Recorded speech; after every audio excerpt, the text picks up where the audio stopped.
मैं तुमसे बस एक सवाल पूछना चाहता हूँ कि जब तुम अपनी शर्ट उतार के मिरर में खुद को देखते हो तो क्या तुम खुद की बॉडी से खुश हो? ज्यादातर लोग नहीं होते और वो ये बात कभी किसी को नहीं बताते। भाई, स्किन केयर ने तुम्हारे फेस को ग्लो कराया, हेयर ने तुम्हारी पर्सनैलिटी को फ्रेम दिया, लेकिन बॉडी वो चीज है जो लोगों को तुम्हारे बारे में बिना एक वर्ड कहे तुम्हारा ऑरा फील करा देती है। और इसलिए आज का एपिसोड डायरेक्टली तुम्हारी स्किनी बॉडी को एस्थेटिक बनाने के लिए ही है। मैं पहले ही क्लियर कर दूं कि ये कोई बॉडी बिल्डिंग ट्यूटोरियल नहीं है, ना ही ये कोई मास बिल्डिंग प्रोग्राम या स्टेरॉइड ट्रांसफॉर्मेशन गाइड है। ये है एस्थेटिक बॉडी ब्लूप्रिंट। लीन, प्रोपोर्शनल, फंक्शनल, वो बॉडी जो कपड़ों में भी दिख जाती है और बिना कपड़ों के भी। आज के एपिसोड में मैं तुम्हें दूंगा aesthetic body versus gym bro body का रियल फर्क, बिगिनर वर्कआउट स्प्लिट जो एक्चुअली काम करता है, होम और जिम दोनों ऑप्शंस, वो स्पेसिफिक मसल्स जो तुम्हारे लुक को इंस्टेंटली अपग्रेड कर देंगे, कार्डियो से फेस फैट कैसे कम होगी, सप्लीमेंट्स में क्या वेस्ट है, क्या काम आता है, और वो 12 वीक टाइमलाइन जो तुम्हारी जिंदगी बदल सकता है। लेकिन पहले ही बता दूं, लास्ट वाला पॉइंट मिस मत करना। वो अकेला पॉइंट है जो 90% लोग कभी नहीं समझते। चलो शुरू करते हैं। The aesthetic body versus the gym bro body. देखो भाई, पहले एक मिथ तोड़ना बहुत जरूरी है। बहुत से लोग सोचते हैं कि जिम मतलब बॉडी का बड़ा और मस्कुलर होना, massive chest, huge arms, thick neck. वैसे लोग जो टी शर्ट में लिटरली फिट नहीं होते, वो एस्थेटिक नहीं है, वो ओवर साइज्ड है। और भाई फ्रैंकली, बल्क करना, ज्यादा खाना, मैसिव बनना, ये इंडियन रियलिटी के लिए प्रैक्टिकली इम्पॉसिबल है बिना स्पेसिफिक कंडीशंस के। और ऑनेस्टली इसकी कोई जरूरत भी नहीं है। आओ मैं तुम्हें बताता हूँ कि रियल एस्थेटिक बॉडी कैसी होती है। इमेजिन करो, एक एक्टर ऋतिक रोशन का कोई मिल गया वाला नहीं, मैं बोल रहा हूँ वॉर वाला, या रणवीर सिंह जब वो लीन था गली बॉय में, या फिर कोई भी इंटरनेशनल एथलीट जो रनर्स फिजिक में होता है। Lean, defined, broad shoulders, narrow waist, arms जो क्लियरली दिख रही हैं, कोर जो टाइट है, यही होती है एस्थेटिक बॉडी। और इसको अचीव करने के लिए तुम्हें 3 घंटे जिम में देने की जरूरत नहीं है। रियल एस्थेटिक बॉडी के सिर्फ 4 पिलर्स होते हैं। पहला, वी टैपर, मतलब ब्रॉड शोल्डर्स और नैरो वेस्ट। ये सिलुएट इंस्टेंटली डोमिनेंट लगता है, ये कपड़ों में भी दिख जाता है और जब तुम वॉक करते हो तब भी। दूसरा, लो बॉडी फैट। भाई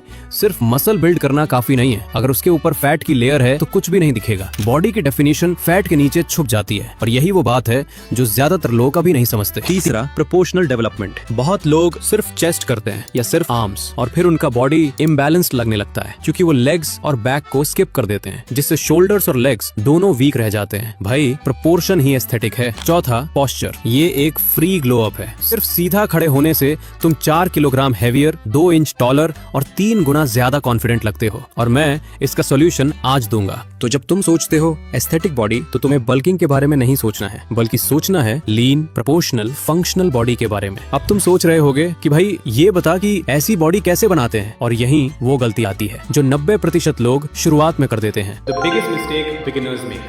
भाई जब मैं पहली बार जिम गया था, मुझे आज भी याद है, किसी ने बोला भाई chest day, arm day, leg day split करो, ये सबसे बेस्ट है। तो मैं मंडे को चेस्ट करता, Tuesday arms, Wednesday already miss हो गई, थर्सडे फिर चेस्ट, फ्राइडे बस यूट्यूब देख रहा था, सैटरडे गिल्ट में था, फिर भी जिम गया, कुछ रैंडम एक्सरसाइजेस किए और घर आ गया। और 3 महीने तक यही चलता रहा। फिर जब 3 महीने बाद मिरर में खुद को देखा तो भाई कुछ भी नहीं बदला था। और सच बताऊं, ये सिर्फ मेरी स्टोरी नहीं है, ये लगभग हर बिगिनर की स्टोरी है। तो प्रॉब्लम क्या थी? देखो, प्रॉब्लम ये थी कि मेरे पास कोई सिस्टम नहीं था, ना कोई प्रोग्रेशन ट्रैक करने का टूल, और ना ही मुझे ये पता था कि एस्थेटिक बॉडी एक्चुअली होती क्या है। भाई सिर्फ जिम में जाना ही काफी नहीं है, वो तो बस एक स्टार्टिंग पॉइंट है, लेकिन अगर तुम्हारे पास सिस्टम नहीं है तो तुम लिटरली ईयर्स वेस्ट कर सकते हो और रिजल्ट 0 होगा। आज मैं तुम्हें वही सिस्टम देने वाला हूँ, सिंपल, बिगनर फ्रेंडली, और हाँ, सिर्फ तुम्हारे लिए designed. The aesthetic workout split. देखो, ये वीडियो कोई भी देख रहा होगा, या तो वो जिम जाता होगा या फिर नहीं। ये रूटीन दोनों के लिए है, मैं दोनों कवर करूंगा, इसलिए पहले इसका स्ट्रक्चर समझो। एस्थेटिक बॉडी के लिए तुम्हें चाहिए 3 से 4 डेज वर्कआउट पर वीक, बस इतना ही। रोज जिम जाने की जरूरत नहीं है क्योंकि मसल्स रेस्ट में बनते हैं, वर्कआउट में नहीं। इस बात को हमेशा याद रखना। तो ये है the aesthetic split. Push day, chest, shoulders, triceps, ये वो मसल्स हैं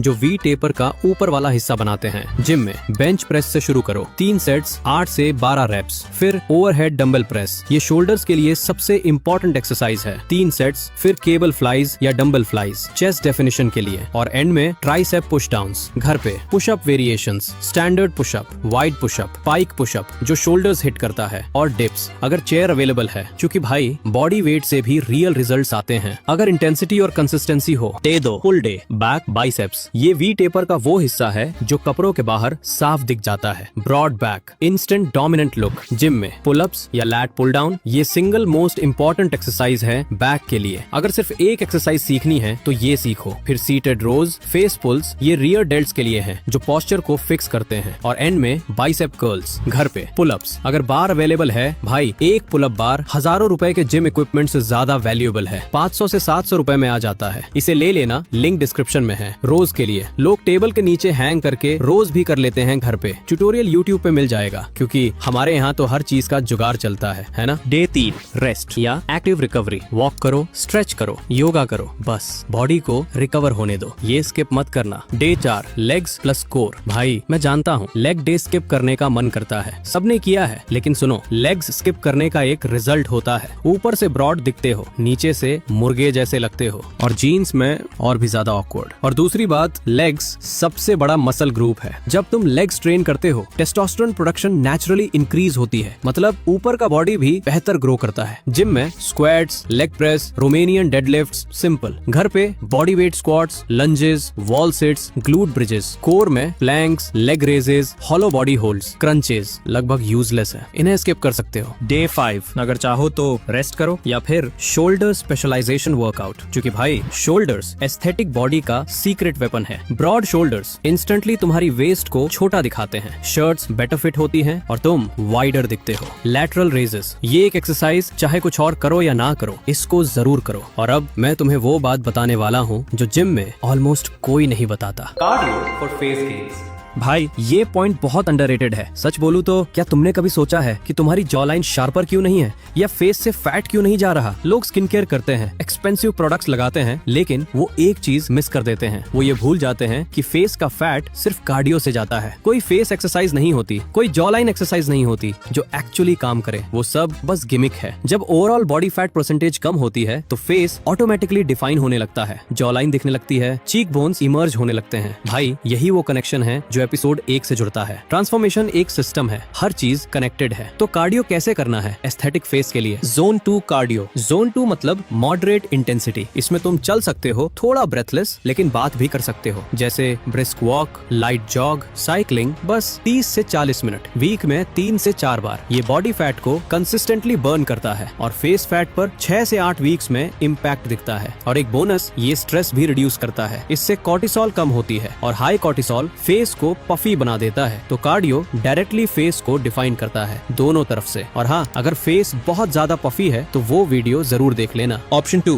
HIIT fast results, high intensity interval training, सिर्फ 20 minute, burpees, jumping jacks, sprint intervals. इसमें मिनिमम टाइम में मैक्सिमम कैलोरी बर्न होता है। लेकिन भाई HIIT रोज मत करना, वीक में 2 से 3 बार मैक्स, क्योंकि रिकवरी उतनी ही इंपॉर्टेंट है। इसको कंसिस्टेंटली करने के बाद 2 वीक्स में एनर्जी बेटर लगेगी, 4 वीक्स में क्लोथ थोड़े लूज लगने लगेंगे, 8 वीक्स में फेस में डिफरेंस दिखेगा, लोग नोटिस करना शुरू कर देंगे और 12 वीक्स में तुम खुद को फोटोज में पहचान नहीं पाओगे। और इस 12 वीक जर्नी के बारे में मैं थोड़ी देर में बात करूंगा, लेकिन उससे पहले एक ऐसा टॉपिक जिसे लिटरली सबने गलत समझा है। Supplements, real versus waste.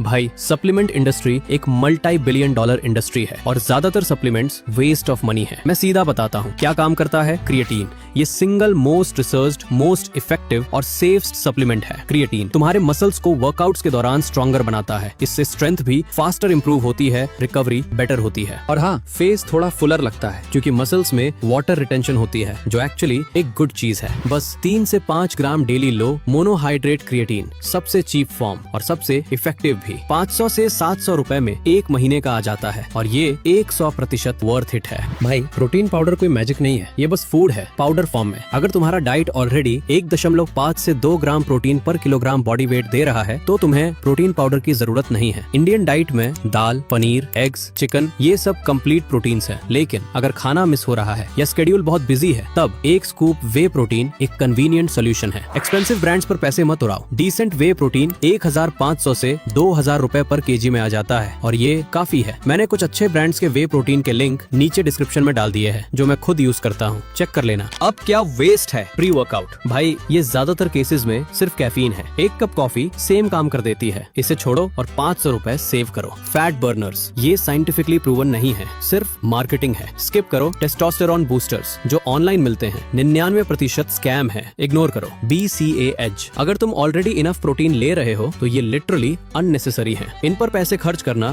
सीधा सीधा वेस्ट है। The only supplement stack you need, creatine monohydrate, और अगर जरूरत हो सिंपल वे प्रोटीन, बस डन। बाकी सब पैसे की बर्बादी है। और अब एक चीज जो सप्लीमेंट से भी ज्यादा इंपॉर्टेंट है वो है Nutrition. भाई ये लाइन ध्यान से सुनो। You can not out train a bad diet. Gym में 1 घंटा, बाकी 23 घंटे क्या खा रहे हो, वो 23 घंटे तुम्हारा रिजल्ट डिसाइड करते हैं। लेकिन मैं तुम्हें कोई कॉम्प्लिकेटेड डाइट प्लान नहीं देने वाला, ना मैक्रो ट्रैकिंग, ना कैलोरी काउंटिंग ऐप। ये सब बिगिनर्स के लिए ओवरवेल्म है। सिंपल रूल्स बस फॉलो करो। प्रोटीन प्रायोरिटी, हर मील में प्रोटीन होना चाहिए। एग्स, दाल, paneer, chicken, sprouts, curds. Target, अपने बॉडी वेट के बराबर ग्राम्स प्रोटीन। 60 किलोग्राम हो तो 60 से 80 ग्राम प्रोटीन डेली। ये सिंगल चेंज तुम्हारी बॉडी कॉम्पोजिशन बदल देता है। एपिसोड 5 में हम कंप्लीट डाइट के बारे में बात करेंगे, जिसमें मैं तुम्हें बजट के अंदर आने वाली पूरी डाइट 0 से एडवांस लेवल तक बताऊंगा। तो अभी चैनल को सब्सक्राइब कर लो और तुम्हें डाइट में अब तक क्या क्या प्रॉब्लम हुई है वो कमेंट में बता दो। मैं उस स्पेसिफिक प्रॉब्लम को एपिसोड 5 में सॉल्व करूंगा। The 12-week timeline. भाई ये वही सेक्शन है जिसके लिए तुम रुके हो। मैं तुम्हें बताता हूँ रियलिस्टिक में तुम्हें क्या एक्सपेक्टेशन रखनी चाहिए। अभी मजा आएगा ना भिड़ो। Week 1 to 2, the soreness phase। सच बोलूंगा पहले 2 हफ्ते मुश्किल होते हैं। DOMS, delayed onset muscle soreness, मतलब सीधा सीधा तुम दर्द में रहोगे। लेग्स डे के बाद सीढ़ियाँ उतरना मुश्किल लगेगा, आर्म्स में दर्द रहेगा, सुबह उठना भी पेनफुल लगेगा। और यहीं पर 60% लोग क्विट कर देते हैं। वो सोचते हैं मेरे से नहीं होगा, एस्थेटिक बॉडी मेरे लिए नहीं बनी, ये मेरे टाइप की नहीं है। गलत, सब गलत। ये सोरनेस साइन है कि बॉडी अडेप्ट हो रही है, मसल्स रिपेयर हो रही हैं और स्ट्रॉन्गर बन रही है। यहाँ बस एक ही काम करना है, शो अप करना। चाहे 30% एफर्ट लगे, बस जाना है। वीक 3 से 4, दी एडेप्टेशन फेज। यहाँ तक आते आते दर्द कम होने लगता है, बॉडी मूवमेंट पैटर्न्स सीख रही होती है। तुम नोटिस करोगे वेट्स धीरे धीरे इंक्रीज हो रहे हैं, पुलअप्स आसान लगने लगते हैं, स्टैमिना बिल्ड हो रहा है। और एक चीज जो तुम फील करोगे, एनर्जी, वो रोज वाली आफ्टरनून स्लम्प कम होने लगेगी, नींद बेटर होगी, मूड जेन्युइनली इंप्रूव होगा। अभी मिरर में ड्रामेटिक चेंज नहीं दिखेगा, लेकिन फील बहुत बेटर होगा। Week 5 to 8, the visible phase. यहीं से गेम बदलना शुरू होता है। क्लोथ्स की फिटिंग अलग लगने लगती है, शर्ट्स वेस्ट पर थोड़ी लूज और शोल्डर्स पर थोड़ा स्नग। डेनिम बेटर लगती है। फेस में डेफिनेशन आनी शुरू हो जाती है। अगर कार्डियो कंसिस्टेंट रहा तो लोग नोटिस करना शुरू कर देते हैं। वो एग्जैक्ट वर्ड्स नहीं बोलते, बस कहते हैं भाई कुछ डिफरेंट लग रहा है, हेल्दी लग रहा है, क्या किया है। और भाई यही वो मोमेंट है जो एडिक्ट कर देता है, यही वो फीलिंग है जो तुम्हें रुकने नहीं देती। वीक 9 से 12, द ट्रांसफॉर्मेशन फेज। ये वो फेज है जहाँ मिरर देख के तुम जेन्युइनली स्माइल करते हो, पोस्चर स्ट्रेट होता है, शोल्डर्स ब्रॉड दिखते हैं, आर्म्स डिफाइंड होती हैं, कोर टाइट होता है। 12 वीक्स में तुम कंप्लीटली ट्रांसफॉर्म नहीं हो जाते, ये कहना अनरियलिस्टिक होगा, लेकिन तुम वो इंसान बन जाते हो जिसने कमिटमेंट प्रूव की, जिसने कंसिस्टेंसी दिखाई, जिसने खुद से प्रॉमिस किया और उसे निभाया। और एक बार ये 12 वीक्स पूरे हो जाते हैं, दूसरे 12 वीक्स अपने आप शुरू हो जाते हैं, क्योंकि तुम ऑलरेडी एक नई आइडेंटिटी अडॉप्ट कर चुके होते हो। मैं वो बंदा हूँ जो फिटनेस के बारे में सीरियस है, और ये आइडेंटिटी तुमसे कोई नहीं छीन सकता। The free glow up. भाई एक लास्ट चीज जो मैं ऐड करना चाहता हूँ, ये फ्री है। 0 equipment, 0 gym membership, 0 extra time investment. Posture सीधे खड़े हो, चेस्ट थोड़ा बाहर, शोल्डर्स थोड़ा पीछे और नीचे, चिन ग्राउंड के पैरेलल। बस 1 मिनट के लिए ट्राई करो। अभी वीडियो पॉज करो, खड़े हो और ये करो, और फिर मिरर में चेक करो या किसी से फोटो खिंचवाओ। तुम लिटरली 2 इंच टॉल और 3 से 4 किलो हैवी लगते हो। तुम्हारा वी टैपर मोर विजिबल हो जाता है। Face, jaw line automatically sharper दिखती है क्योंकि चिन का एंगल बदल जाता है। कॉन्फिडेंस बॉडी लैंग्वेज से कम्युनिकेट होती है, इससे पहले कि तुम कुछ भी बोलो। अगर जिम स्टार्ट नहीं किया, अगर रूटीन फॉलो नहीं किया, अगर कुछ भी नहीं किया, तो सिर्फ ये एक चीज करो, बस पोस्चर फिक्स करो। और आज से हर बार जब तुम किसी कमरे में एंट्री लो, सीधा चलो, शोल्डर्स बैक, चिन अप और फर्क देखो। भाई एपिसोड 1 में तुमने माइंडसेट फिक्स किया, डे 0 ब्रूटल ऑनेस्टी। एपिसोड 2 में स्किन फाउंडेशन बनाया, cleanser, moisturiser, sunscreen, acne, dark spots. Episode 3 में हेयर गेम अपग्रेड किया, face shape, barber communication, hair system. और आज बॉडी ट्रांसफॉर्मेशन का पूरा ब्लूप्रिंट दिया, workout split, cardio, supplements, 12 week timeline, एक के बाद देख, ये सीरीज तुम्हारी पूरी पर्सनालिटी को रीबिल्ड कर रही है। लेकिन एक चीज है जो अभी तक नहीं आई, और ऑनेस्टली वही चीज है जो सबसे ज्यादा लोग गलत करते हैं। एपिसोड 5 में हम बात करेंगे कंप्लीट डाइट की, 0 से एडवांस लेवल तक, बजट के अंदर इंडियन रियलिटी के लिए क्या खाना चाहिए, कब खाना चाहिए, कितना खाना चाहिए, और वो कॉमन मिस्टेक्स जो तुम्हारी बॉडी ट्रांसफॉर्मेशन को रोक रही है, चाहे तुम जिम कितना भी करो। तो अभी चैनल सब्सक्राइब कर लो, क्योंकि एपिसोड 5 मिस हुआ तो बॉडी का कुछ नहीं होगा। और एक काम और करो, कमेंट में बताओ कि डाइट में अभी तक तुम्हें क्या क्या प्रॉब्लम हुई है। मैं उस स्पेसिफिक प्रॉब्लम को एपिसोड 5 में डायरेक्टली सॉल्व करूंगा। कमेंट करो। मैं पढ़ रहा हूँ। भाई, मैं तुम्हें एक लास्ट चीज बोलना चाहता हूँ। ये सीरीज सिर्फ ग्रूमिंग के बारे में नहीं है, ये अपनी जिंदगी का कंट्रोल अपने हाथ में लेने के बारे में है। हर एपिसोड में तुम अपने एक और पार्ट को अपग्रेड कर रहे हो, और जब सब कुछ एक साथ जुड़ जाता है, स्किन, हेयर, बॉडी, तब लोग तुम्हें डिफरेंटली ट्रीट करते हैं। अपॉर्चुनिटीज अलग होती हैं, कॉन्फिडेंस नेचुरल होता है, कुछ भी फोर्स्ड नहीं लगता। एपिसोड 5 में मिलते हैं।